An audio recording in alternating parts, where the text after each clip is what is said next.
Peuple congolais, tozali sur na esengo koyeba ke bozali baike pona kolanda émission na bino obomesana na kombo ya podium du peuple. Podium du peuple oyeba bongo ko analyser ba actualité politique et puis kolobela oyetali population le lenge nini azali ko vivre boyebi ete mokonzi mboka Félix Antoine Tshisekedi ayeba ki bongo ko sala appel na mobilisation pour ete mboka na biso ezali agressé. Banguna bakoti ba M23 et longo na ba Rwandais o bazali ko accompagner bango to moni ete ba parti misusu ya mboka na biso ezali occupé a sengi mobilisation motonyoso ay ba bongo ko tcha loboko na ndenge eke FARDC abunda bitumba solo te bakolonga bongo agression oyo tozali victime nyango to mona eke basanga politique ebele ba telemaki pona koloba ete pona mboka na biso to tika ba divergence politique biso nyonso tozala sima FARDC mwana mboka Martin Fayulu yepe ayeba ki bongo pesa position et d'ailleurs retour na ezali déjà annoncé pour le dimanche et pas wapi to moni déjà mobilisation ezali ko salema marche kozala organisé pona ko soutenir ba FARDC Moïse Katumbi Tchapo ya ensemble auti ko sala pe déclaration politique na e atalisi ete pona likambo o etali mabele ya mboka Congo tokoki koteka ata 1 cm te biso nyonso na sima FARDC. Alors lelo tokobeta bongo masolo ya o etali mboka na biso Congo et puis tokobeta boyebi ba jeune bazali encadré pona ko lutter contre kuluna. Mwana mboka honorable Jean-Marie Lukulasi na elongo na groupe na monene o asala G24 ayebi bongo susu ko sensibiliser ba jeune puis azali ko senga na ba jeune nyonso to batika o ezali makambo ya mabe le col hotel ko beta ba papa macheti ko yiba biloko et alors bazali ko encadrer ba jeune lelo tozali awa na plateau na biso tokoyamba na ebandeli mwana mboka Dieu ne kaninda o azali moko ya lisanga ya union sacrée na ye tokobeta ba masolo o etali politique mboka na biso Congo na sima mwana mboka Basile Sombo Dibele yepe akoya to beta na lisolo na hôtel G24 le lenge nini ezali kotambola. Alors mwana mboka Dieudonné Kaninda boye malamu. Merci mbote na yo mbote na bana nyonso Congo.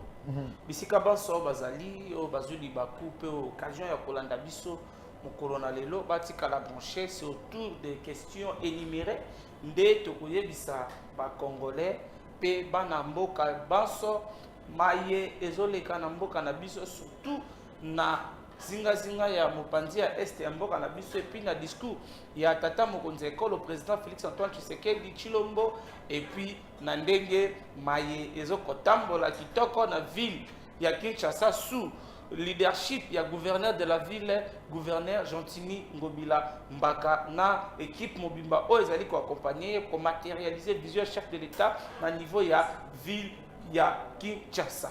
Voilà, toro banana ezali ko dominer actualité politique na mboka na biso. Tomoni mokonzi mboka Félix Antoine Tshisekedi azui mokano ya ko benga population nyonso na mobilisation pour lutter contre ba M23. Mais population ezali peut comme poser question. Est-ce que diplomatie est échouée? Tokei na guerre, tout ezali kaka moyen ya koloba ete totelema kaka bongo. Vous savez, le chef de l'État na mission oya zali na ngo ya ko défendre l'école en tant que commandant suprême il y a ba troupe chef de troupe il avait rendu compte à la nation congolaise na mayezo salema na est ya mboka na biso depuis ba mikolo ebele na mayewana mokonza mboka avait expliqué na ba imboka ete tomekaki na voie ya diplomatie. Et cette voie, dans le proto la voie diplomatique qu'on avait emprunté, ça ne peut pas nous exclure la guerre contre le Rwanda. Et à quitter qu'il y avait à faiblesse, aux Obanga Rwanda. Tobite, Toali Bandeko, voisin Yakato Solola, on a signé des accords inacceptables pour notre Kimia. Ah, mais le chef de l'État dans son discours avait reconnu les accords, entre autres autorisations en ligne aérienne, il y a Rwandair, entre autres il y a paiement, il y a non paiement, il y a double frais dans la frontière, il y a double taxe dans la frontière entre Bissau et Rwanda, entre autres que usine à raffinerie, à traitement, il y a or. ndenge mokonzi mboka asinek entre voisin na biso ya Rwanda pona koluka kimia bandeko na biso ya este ya mboka na biso bafanda na kimia. Mais nos voisins nous ont toujours poignardé au dos. Yango wana tata mokonzi ekolo alasaki mbela na bana nyonso ya Congo na surtout biso babilenge to rejoindre bayi mapinga pona ko bundela ekolo bali bato oyo ya mapinga bajira tina sacrifice suprême kino liwa na bango bako défendre ekolo. Mwana mboka alors tout ça makambo accord outo le babongo mokonzi mboka ayebaki kondima que bakor esalemaki bakor ante esalemaki population azalaki nano intéressé te Assemblée nationale kutu oyo ezali ko représenter population apparemment bayebaki yango te. Est-ce que le lot ko lobate que ezali échec il y a une négociation nocturne il y a pouvoir actuel nem tezali comme même na situation. C'est le fruit pardon il y a diplomatie agissante. Oui, mais échoué déjà. Non, échec à diplomatie échoué. Mais diplomatie échoué. Dans la diplomatie, nous avons appliqué ce qu'on appelle un principe de la réciprocité. Aujourd'hui, le Rwandais n'existe plus au Congo. Non, c'est faux. L'ambassadeur Karega Vincent avait été expulsé du sol congolais comme revendication, comme demande à opposants. Est-ce qu'il y a des demande du peuple congolais. Après combien de temps? Peu importe le temps. Non, le chef de l'État a son oreille attentif à la population. Tobeta ki lisolo ya ram atsaki fin na makambwana. Tokanga ki makamba minembwe aboya ki yango. Toloba ki makamba ya libala FCC cash aboya ki yango. Ndenge to senga ki ye a expulsé ambassadeur rwandais na kati ya Congo. Il a écouté la nation. Non, le chef de l'État ça comme en retard. Ça comme en retard. Na moment où c'est non, eza question ko katara ndeko. Le ram en soi qui m'a bêté. Et à la kinde na ba détracteur ba tamité mabe ba dongolo miso.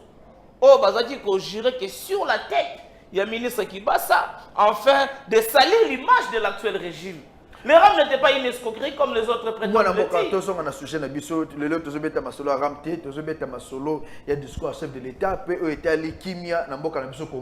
est-ce que le lot ça a été comment on a des opposants bandimi pour accompagner mon message est-ce que vous avez ça déjà assurance à malin pour l'avenir? La question sur l'insécurité de l'Est n'a pas de couleur politique.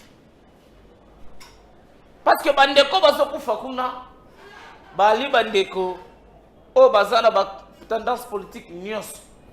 Il est question de la nation congolaise.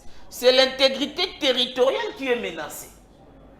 Tout celui qui se dit être un leader politique, tout celui qui dit être congolais, il a l'obligation à ce moment-ci de mettre à côté toutes nos divergences. De ne jurer que sur l'intérêt général, la paix à l'est de notre pays. De mettre à côté toutes nos divergences. Si vraiment ils sont de vrais Congolais, il est temps, tout le monde a Chine Ramba, a une expertise naïe, parce que lui prétend avoir gagné le M23 en 2013. Aya pe sa makanisina la mwana mboka tata mokonzi école. S'occuper. Pour la nini tata mokonzi ko solo la tena muninga na ye bazabe nini? Abenga ye, AFC Joseph Kabila, yo zalaka banga to sala nini? Il faut respecter cette prestigieuse fonction. Il faut respecter la prestigieuse fonction de la République, qui est le chef de l'État, président de la République. C'est une institution. L'humilité précède la gloire. C'est une institution. Attends, non, monsieur, c'est une institution. L'humilité précède la gloire. C'est une institution. Écoutez, le chef de l'État a toujours sa main ouverte. Depuis le jour de sa prise au pouvoir. Est-ce que il avait même cité le nom de son frère soldat du peuple. Rappelez-vous. Le 24 janvier 2019. Lors du discours d'investiture. Lors du discours de son investiture. Il a cité le nom des soldats du peuple, Martin Fayulu Madidi. Donc, il a toujours sa main ouverte. Koyamba ba Congolais nyonso o bazana souci. Ya kotonga kolo, ya kopesa makanisi. Il est resté ouvert ya koyoka mbela soki bato wana nyonso basangani baya kopesa makanisi expertise na bango pona maezoselema na este ya mboka na biso, ils seront le bienvenu car la question de l'est de notre pays n'a pas de couleur politique. Olobi question est de la République démocratique du Congo c'est une couleur politique te kasi to monaki mwana mboka Lumeya Dumaleki ozali député national élu na province ya Kwilu kuna atelisaki était UDPS tangu bazalaki na opposition bafinga Joseph Kabila Kabange baloba mabe mingi lelo mokonzi mboka azali kofongola maboko pona koyamba ba opposant abana pa UDPS sengana nous pardon. Est-ce que bazali na tort ya koloba bongo? Vous savez, dans un grand plateau comme celui-ci, nous devons éviter les débats sur les individus. Non, non, non. Tolobi makam individualité. Wana ezali makam état. Vous avez cité le nom d'un monsieur, excusez-moi le terme qui n'est pas sérieux, un débauché. Non, je me réserve. Je me réserve. Comment il s'est retrouvé au sein de l'FCC? Il était avant député national élu de l'FCC. Mais comment aujourd'hui? Écoutez, nous étions ensemble avec lui. Nous étions ensemble avec lui au sein du rassemblement. Union sacrée, comment la majorité n'est née? L'Union sacrée est née après la dissolution mariage FCC. Non, on n'a pas. Écoutez, citez-moi le nom d'un député qui a subi. Je n'ai pas à citer le nom des gens. Donnez-moi un exemple que, alors, une famille politique n'a aïe, publiquement puisse se prononcer. Oh, la loi est très simple. Si vous quittez délibérément votre parti politique, vous perdez le mandat. Vous laissez le siège au parti politique. Mais il y a combien de députés au Yoyebi, à Longwa qui, par exemple, peut perdre pour intégrer à l'UDPS? Topé, à Longwa, l'ingomba politique n'a pas compté. FCC a commis une union sacrée. Transfert ou écoute à combien? Non, faut pas dire des choses que vous ne maîtrisez pas. Non, transfert ou écoute à combien? Il y a sa population plus sur le Lumeya. Mais écoutez, ayez vos apaisements. Allons-y. Ayez vos apaisements. Allons-y. Hein? T'as reçu le transfert. Il s'agit d'un transfert. Vous avez des preuves à brandir pour prouver si et seulement si il y a eu des transferts de députés moyennant des billets de banque. Mais non, soyons sérieux. Invité, Dieu donné candidat. Je suis là. Pour rappeler yo. Monsieur Laurent, je suis là. Azali na FCC. Lobby omoni à lobby nazo défendre union sacrée. Lobby azala ki mutu ya Tshisekedi ya Kabila. Azoloba Kabila.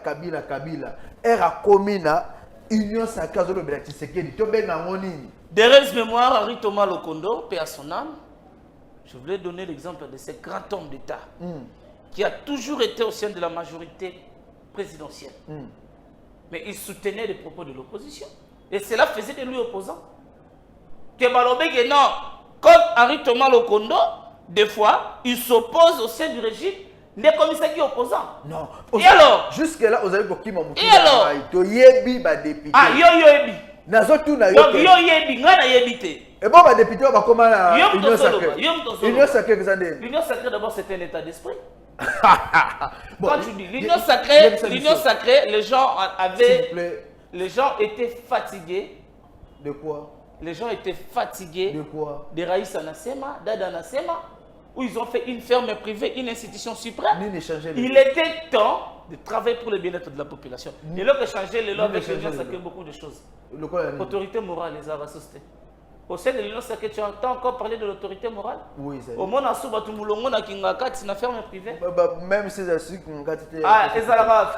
Pardon, il y en a le voilà. Est-ce que le lot UDPS où ils allaient dans pouvoir et Koki Kosenga quand même pardonne la population au yé à cause ça pendant que M23 boyena boyé Kabila il faut Longwa Kabila est-ce que le lot Koki Kosenga pardonne la population? Mais l'IDPS fait partie de la population congolaise c'est aussi dans l'IDPS. Quand on parle d'IDPS au sein de l'IDPS il y a des Congolais. Ces Congolais là fait partie aussi de la population. C'est comme le peuple n'a mis signe le peuple pardon. C'est paradoxal. C'est là.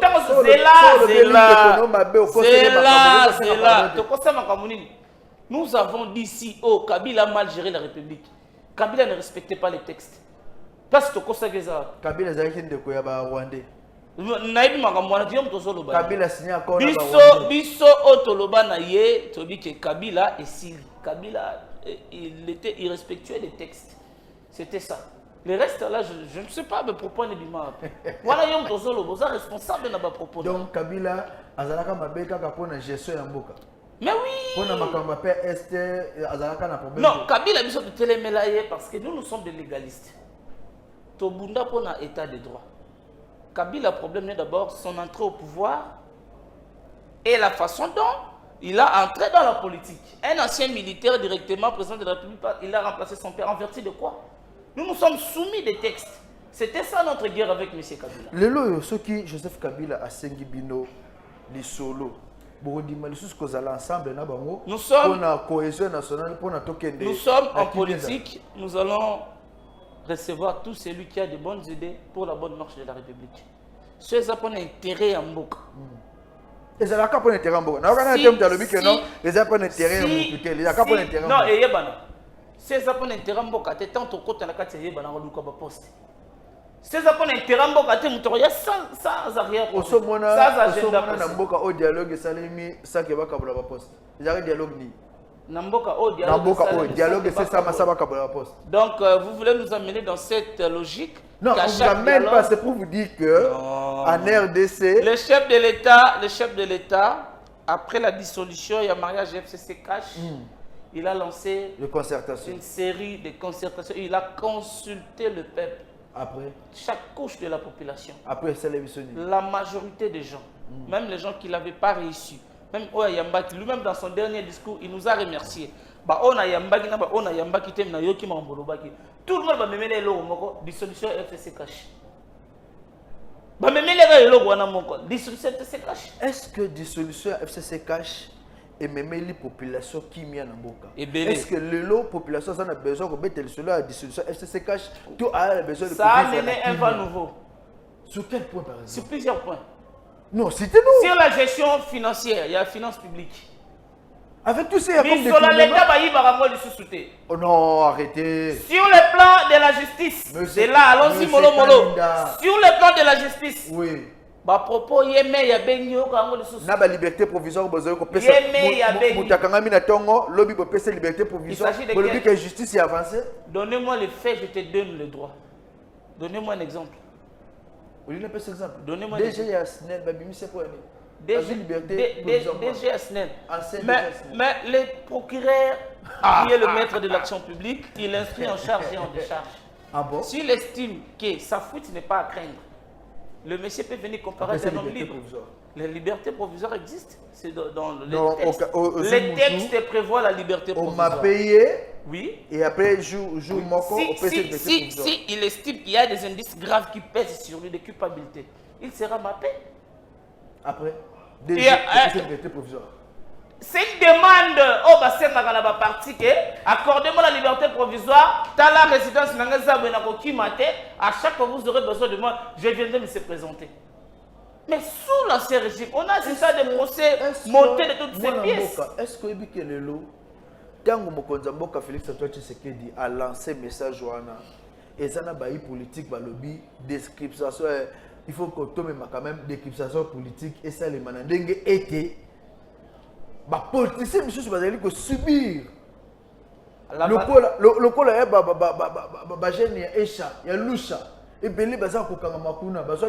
je suis un ancien des mouvements citoyens. Moi, Namboka, Jean-Marc Abound, depuis que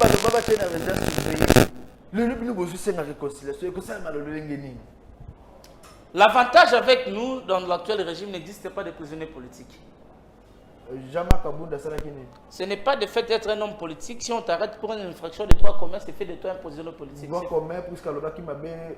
il a commis des infractions. Hein? Imputation dommageable. Hein? Il y a le qui a mis à l'État dans les paradis fiscaux et qui dans les jets privés. C'est comme il y a qui s'est mis au jet. Et puis, combien? Parce que lui, il a des informations à fournir. Venez nous dire. Critiquer le régime. C'est tout à fait normal. La Constitution garantit la liberté d'expression. Donc, tu peux dire tout ce que tu penses. C'est reconnu dans la loi. Moi, je suis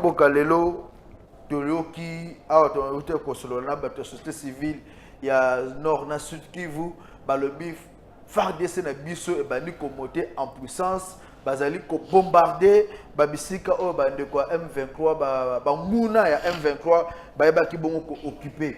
Est-ce qu'on peut se dire que armée na biso ezali capable ya pour récupérer bamboko la kwa Utshuru na bamboko comme ça ezali na je crois la question sur nos hommes à l'uniforme est une question tellement sensible.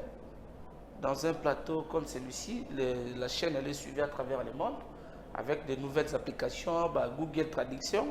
Il n'est pas important de livrer certains secrets de l'armée sur la place publique.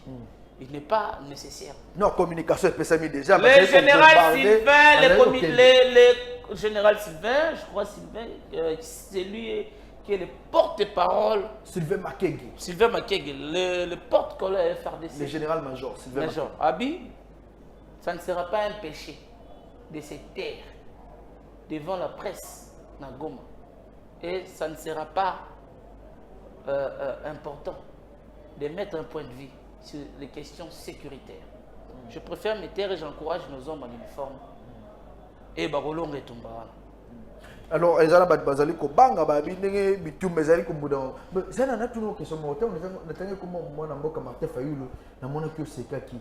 Est-ce que c'est pas ça que ko mona Martin Fayulu ko ya kondima loboko oyo mona mboka Félix Tshisekedi atanga. La main du chef de l'État a toujours été tendue pour tous les Congolais.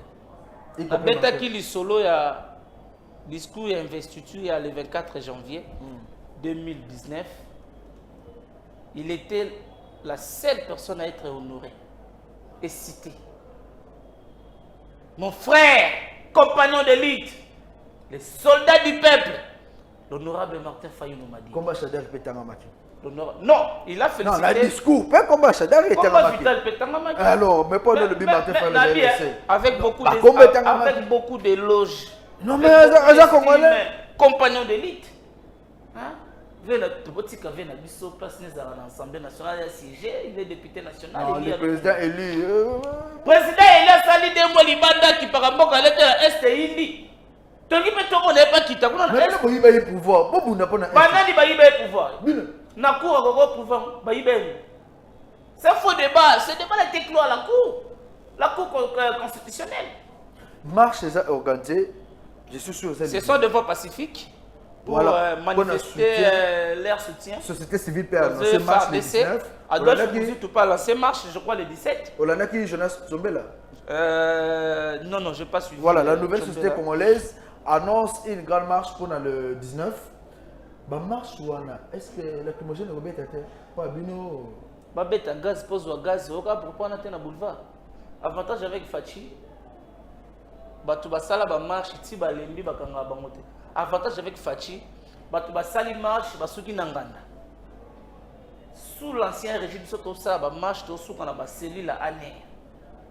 Mais lelo basali marche basuki na kapela ngulu nyangwe ya ke bandala ke matonge partout. Mais sous l'ancien régime, on finissait de marche dans des cellules de l'année. C'est ça l'avantage avec Fachi. Est-ce que vous pensez pas la démocratie que nous avons milité? Vous pensez pas qu'aujourd'hui le gouvernement auto benga les warriors on va échouer lamentablement. Là c'est long. Est-ce que tu peux changer le gouvernement vu que le chef d'État là s'appelle va changer le gouvernement? Moi pour moi est capable de combattre à côté de stratégie en œuvre pour lutter contre l'insécurité. Je suis très serein pour vous dire et vous annoncer. Il y a là ba imbo kana linga les missions biso magasin bilan. Ba wario na pesi ba on félicitations. Nani? Parce que c'est pour une première fois le gouvernement congolais mobilisé a fait l'Assemblée nationale projet de loi de finances pour l'exercice 2023 qui est chiffré à 14 milliards $. Depuis Congo Zala Congo. Depuis 1960. Donc les Warriors méritent nos acclamations. Ce sont vraiment des Warriors. Même si parmi les Warriors, il y a des gens qui ne méritent pas d'être appelés des Warriors. Ah, vous reconnaissez quand même? Oui. Barcelone est une bonne équipe. Il y a 4-11 joueurs à terrain. Il y en a pas failli. Oui, Basali n'a pas. Parmi les Warriors, il y a des gens qui ne méritent pas d'être appelés des Warriors. Je me réserve de citer les noms. Mais il y a aussi des warriors. Il y a aussi des warriors silencieux, moins bavards. Ils travaillent sous silence. Alors, Kalamingite, Tozali, Koyamba, moi, Namboka, Basile, il est pas aux anabiso à Kalamingite. Alors, maintenant, moi, les solo bouquet, yo le liba wario, n'ana tuni mutuna. Est-ce que vous allez nécessaire? Répondez-moi sur mon coup, c'est pas une ligue. C'est le pouvoir discrétionnel du chef. Car c'est le chef de l'État qui nomme et révoque le Premier ministre et les membres du gouvernement. Donc, il n'est pas à moi de dire au chef de l'État à remanier le gouvernement ou tout ça. Donc, mon collègue au monde, il est bon de bouger cette équipe de Wario, de changer quelques têtes. Ça serait quelque chose de bon. Mais, il y a des Wario qui travaillent vraiment pour la bonne marche du pays. S'il faut citer les noms, je vais citer quelques-uns qui sont au sein de ce gouvernement. Il y a des Wario locaux là, les Wario silencieux que j'appelle les ministres de la pétentique, Augustin Kibasa Maliba. Il travaille beaucoup sous silence, moins bavard. Locaux là. Voilà, moi, Namboka, merci. Tal Sabomo, le Lengenini, Asbel, presse objective du prix, Moutou Wazamani, Oebaki Bongo, qu'on remercie. Moi, Namboka, Jean-Marie Lukulasi, pour un prix du mécénat, prix social et modèle de la jeunesse. Moi, Namboka, Jean-Marie Lukulasi, Asbel Wana, ils allaient beaucoup coordonner. Moi, Namboka, Basile Sombe Di Bele, Asbel, presse objective du prix. Moutou Wazamani. Païbaki Bongo Honoré, moi Namboka Jean-Marie Lukulasi, Topesi Bongo Longonia, Namboka Basile Sombe Di Bele, Oyo Azali coordonnateur, il y a Asbel Oyo Mounene. Alors, bande connexion à régie, par balancer l'émission image, que bande nini, remise et salemaki, Tolandi. Ndeko, 40 ans de pouvoir. Aux côté La pression dans le Komo, la presse objective congolaise. Prix Moutou Azamani, Ouelin Koloba, Moutou Yakala, Moutou Yabouania, Pemayele. À chaud, réaction. En tout cas, c'est un plaisir parce que, pour vous dire vraiment la vérité, la refusé à prix. Il y a eu beaucoup de prix que je refuse. C'est un premier prix qu'on a accepté parce que c'est la presse. On a accepté en haut. La dédié à ma maman, au Kaouka, ma maman est Ngaba. Bao bazani mai, bao bazana l'hôpital. La dédié bango. D'ailleurs je vais fêter avec eux. Je vais organiser la binga maman pour fêter et le reprise à bango. Et puis deuxième la dédié on maintenant sur une équipe dans la dédié on a DG PDG Dixon Mubimba, DG maman Yvette et ma soeur Georgette Togoula. On va responsable de G24 équipe dans bango. En réalité, bah ça nous sommes malades. On a dédié à mon équipe dans la, on a dédié à Manzamba comme on l'a dit. Qu'on reconnaître Valère et Moutoumoussa Azoussala et puis depuis Bané et Belé, déjà c'est un plaisir aujourd'hui de retrouver Mouikana. On a travaillé avec Mouikana depuis 2006. Chaîne RTVS et accompagnant la Bana 2006. Bango Amona ba Evra G24, Bango Amona G24 à Tony Sada Stade, tout qui n'a Bango Bakongo, tout qui n'a partout là. On a Bango. D'ailleurs c'est un plaisir énorme la présence il y a Yéna, Willy Makolo, Dakemboka, c'est l'équipe de RTVS qui m'ont accompagné dans ce travail-là.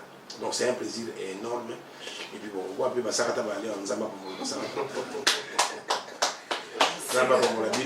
et je suis très content de la présence de Bino. Vraiment, c'est une journée historique pour moi, parce que c'est la première fois que j'accepte Nini. Mais tous allons mobiliser pour la guerre. Tous allons mobiliser. Dans le but, nous allons poser dans le bâtiment ma mobilisation pour nous quitter le terrain. Nous avons G24 au Sala pour la mobilisation. Koloba, Kosala, bon, on a besoin de télémité. Là, Boubunda, vous êtes au terrain à partir de mercredi, vous allez voir comment on va mobiliser les gens. Et ces gens-là, les gens de Rwanda, la bonne fouille. En 2008, avec la salle émission Mon Afrique, moi, je parlais de Kagame. Moi, je parlais de Kagame. En 2008, pour nous faire des bilans qu'on a dans l'antenne, j'ai parlé de ça. Mais, autant à comment Kagame lundi, autant à mardi, autant à mercredi, mais dimanche, vous allez la sauter. Abandi biso kala liga munyoso ya suka nango et pour retenir président Félix Tshisekedi a osulisai boka ngama mwalelo moni phénomène Eva Tshisekedi, c'est tout un phénomène historique dans ce pays. Et ce que les gens oublient. Papa Tshisekedi, c'est un phénomène. Tu crois? Celui qui a quand même allongé bateau, tu as allongé. Mais Aïba qui a allongé Tshisekedi. Pas Tshisekedi, parce que le Tshisekedisme, il y a tout un esprit où il convainc la population mobimba. Tu es bas, la démocratie pour la papa Etienne. Et c'est son fils. Il va gagner bon. Mais tout ça avec Nzambe. Nzambe comme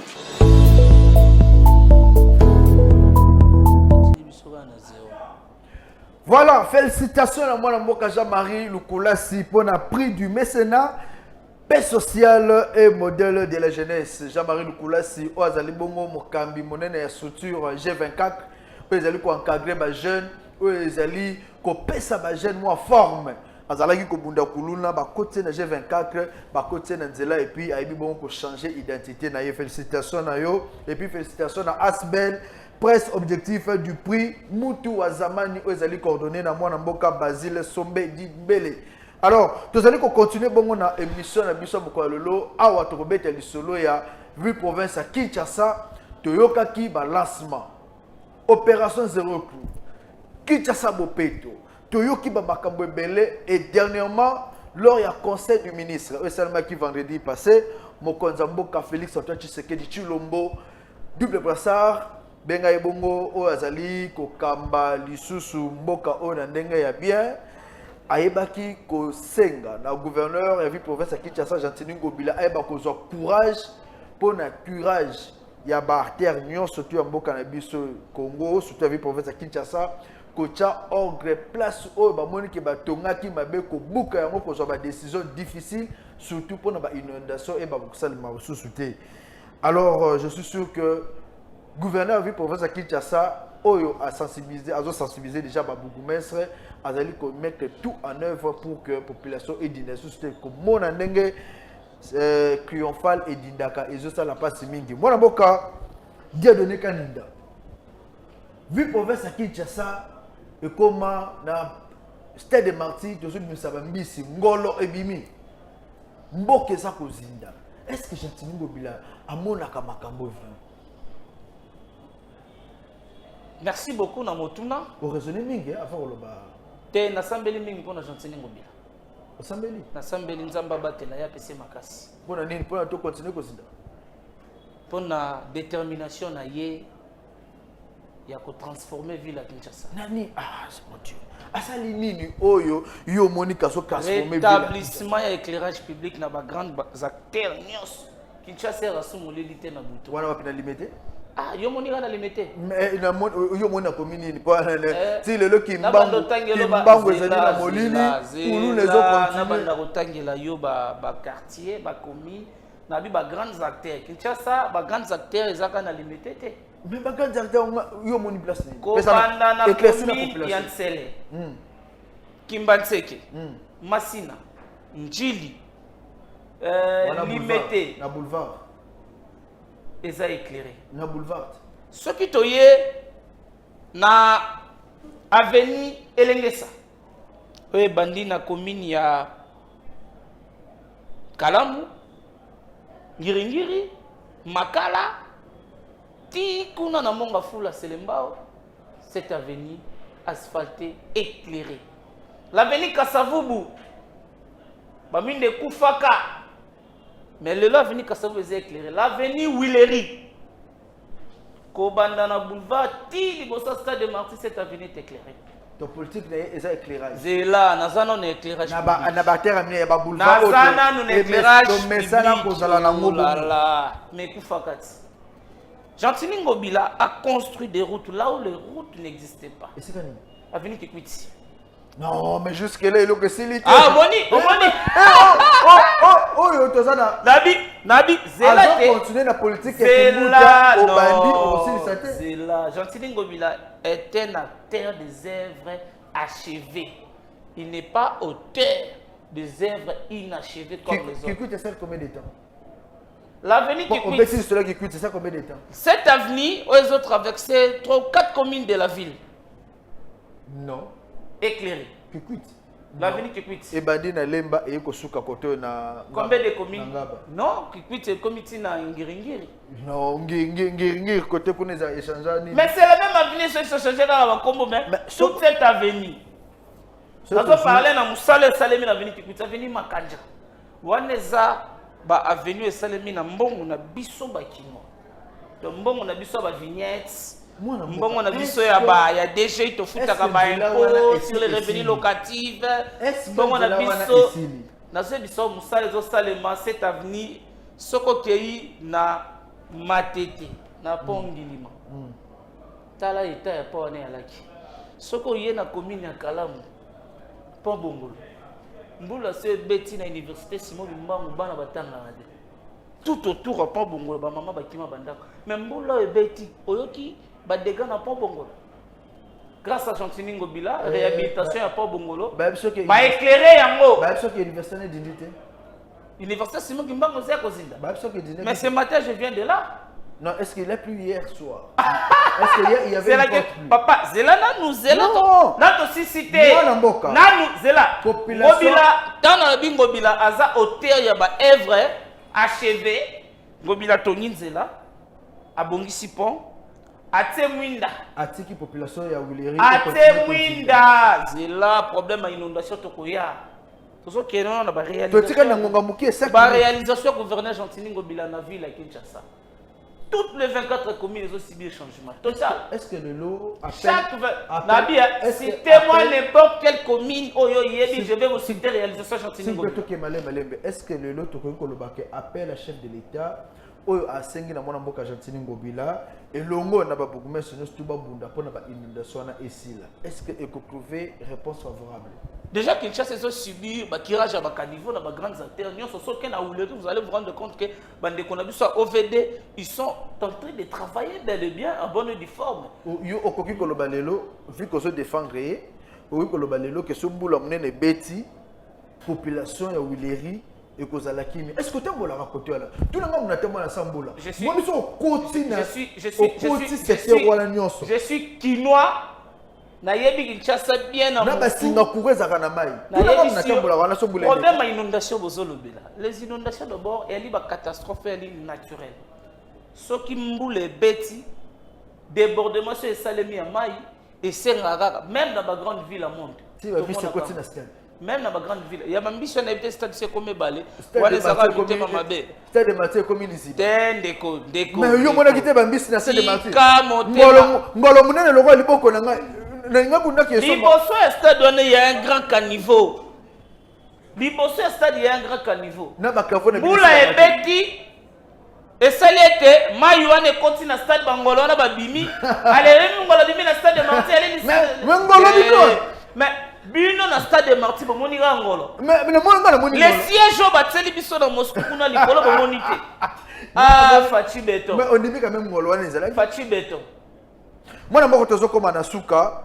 Ngobila na ba réalisation ça na ba innovation mais na ville et pesi ba kinwa musala ni coordination Kinshasa Bopeto mais ba kino ne ba sala kuna ba ndozo batoyer bosa Bopeto ngezala Kinshasa Bopeto ngezala sur le plan assainissement il y a pas une ville na Komozo subir ba changement de ville à Kinshasa mwana mboka Kaninda Kinshasa Bopeto réussite totale na boyi kotinda caméra ya Congo France et kende kaka awa na maya Kalamu. Webi bosoto ozali wana avantage est-ce que bolongoli yango avantage ya Ngobila na bosoto eza wana bolongoli différence ya Ngobila na ba prédécesseur na Kinshasa ezali Kinshasa eza rasu na fulute non kende place wana komona bosoto eza na commune ya Kalamu na ebisio Avenue Victoire. Kende a na stade de Martyr. Avenue Victoire. Stade de Martyr na premier na palais du peuple Bosoteza. Est-ce que Chantini Ngobila bon conseiller gouverneur Tala Avenue Victoire.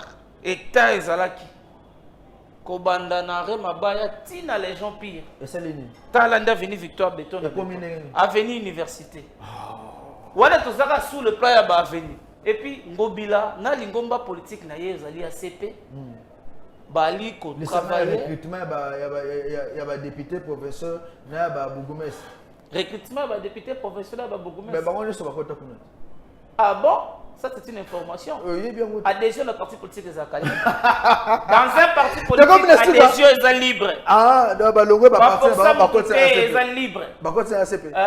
Le rôle à ACP, avec imposition. Ils ont maintenant moto, avec imposition. Avec imposition. Le rôle à ministre au Tcham. Tcham, vous ce bochon est 2023. Défait l'hôtellerie. Au Bétengui défait l'hôtellerie. Ce bochon est 2023. Bané va échouer. Ce bochon est 2023. ACP, ça parti, ils ont garanti majorité, pas chef de l'État. Mais c'est un parti où les gens travaillent. Jour et nuit pour renouveler les mandats. Pour le chef du chef de l'État. Pour le chef de l'État. L'émission ACP. ACP travaille pour le chef du chef de l'État. Sali. Vu pour faire qui t'a fait salité solo. Mobila Sali. C'est là. Mon ACP. Mon ACP. Et ça, sélection, il y a meilleur. Il y a grand leader. Le roi na Tchangu. Django Yuvuzi. Bikofi à Tchangu. Asali. Moi, quand tu comme Nasuka, na opesa malo. Pesa message à Suka na. Toye na funa, yeba benge na funa, yeba benge na. La force de réaction rapide aussitôt dit aussitôt fait. Voilà ba na funa nde ba pesi ya. Ba ebisinga kanida ye. Mikolo ba benge la force de réaction rapide aussitôt dit aussitôt fait. Excellence Julie Mambulu Kizaka. Ayeba na te. Te yende bié. Pesa moi Suka. Pesa moi Suka, pesa moi. Mot de la fin ezate ba na Congo nyonso to lingamboka. Ce qui nous unit est plus fort que ce qui nous divise.